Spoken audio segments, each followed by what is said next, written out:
नमस्कार दोस्तों। कहानी शुरू करने से पहले मैं आपको ये बताना चाहती हूँ कि अगर आप मोरल एंड मोटिवेशन कहानी सुनना पसंद करते हैं तो आप मेरे दूसरे चैनल एम्पावर द लाइफ पर आ सकते हैं। आपका वहाँ स्वागत है। द गोल्डन स्टोरीज में आपका स्वागत है। आइए सुनते हैं माधवराव स्प्रे की लिखी कहानी, एक टोकरी भर मिट्टी। किसी श्रीमान जमींदार के महल के पास एक गरीब अनाथ विधवा की झोपड़ी थी। जमींदार साहब को अपने महल का हाथा उस झोपड़ी तक बढ़ाने की इच्छा हुई। विधवा से बहुतेरा कहा कि अपनी झोपड़ी हटा ले, पर वह तो कई जमाने से वहीं बसी थी। उसका प्रिय पति और एकलौता पुत्र भी उसी झोपड़ी में मर गया था। पतोहू भी एक 5 बरस की कन्या को छोड़कर चल बसी। अब यही उसकी पोती इस वृद्धाकाल में एकमात्र आधार थी। जब कभी उसे अपनी पूर्व स्थिति की याद आ जाती तो मारे दुख के फूट फूट कर रोने लगती। और जब से उसने अपने श्रीमान पड़ोसी की इच्छा का हाल सुना, तब से तो वह मृत प्राय हो गई थी। उस झोपड़ी में उसका ऐसा कुछ मन लग गया था कि बिना मरे वहां से वह निकलना ही नहीं चाहती थी। श्रीमान के सब प्रयत्न निष्फल हुए। तब वे अपनी जमींदारी चाल चलने लगे। बाल की खाल निकालने वाले वकीलों की थैली गरम कर उन्होंने अदालत से उस झोपड़ी पर अपना कब्जा कर लिया और विधवा को वहां से निकाल दिया। बेचारी अनाथ तो थी ही, पास पड़ोस में कहीं जाकर रहने लगी।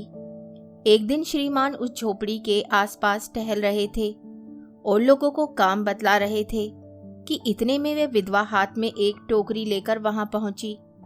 श्रीमान ने उसको देखते ही अपने नौकरों से कहा कि उसे यहाँ से हटा दो, पर वे गिड़गिड़ाकर बोली, महाराज, अब तो झोपड़ी तुम्हारी ही हो गई है, मैं उसे लेने नहीं आई हूँ।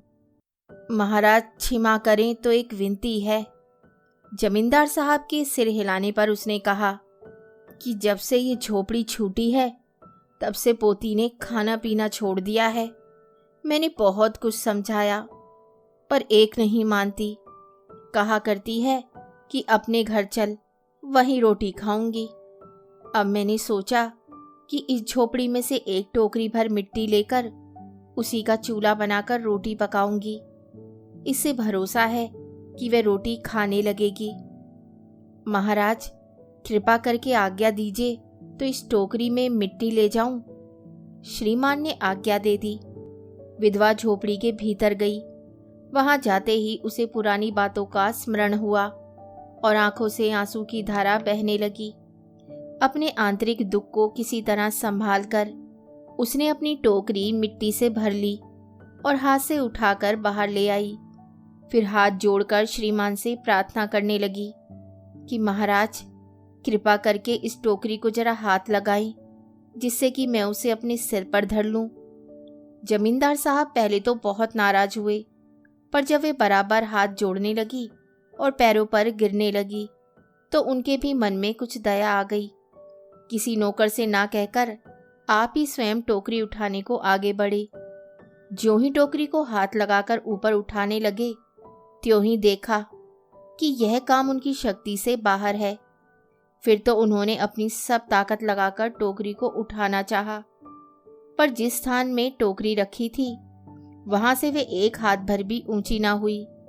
तब लज्जित होकर कहने लगे कि नहीं, यह टोकरी हमसे ना उठाई जाएगी। ये सुनकर विधवा ने कहा, महाराज, नाराज ना हो, आपसे तो एक टोकरी भर भी मिट्टी उठाई नहीं जाती और उस झोपड़ी में तो हजारों टोकरियां मिट्टी पड़ी हैं। उसका भार आप जन्म भर क्यों कर उठा सकेंगे? आप ही इस बात पर विचार कीजिए। जमींदार साहब धनमद से गर्वित हो अपना कर्तव्य भूल गए थे, पर विधवा के उपरोक्त वचन सुनते ही उनकी आंखें खुल गई। कृतकर्म का पश्चाताप कर उन्होंने विधवा से क्षमा मांगी और उसकी झोपड़ी वापस दे दी। कहानी सुनने के लिए धन्यवाद। तो इसी के साथ मैं आपसे विदा लेती हूँ और कल फिर मिलती हूँ एक नई कहानी के साथ।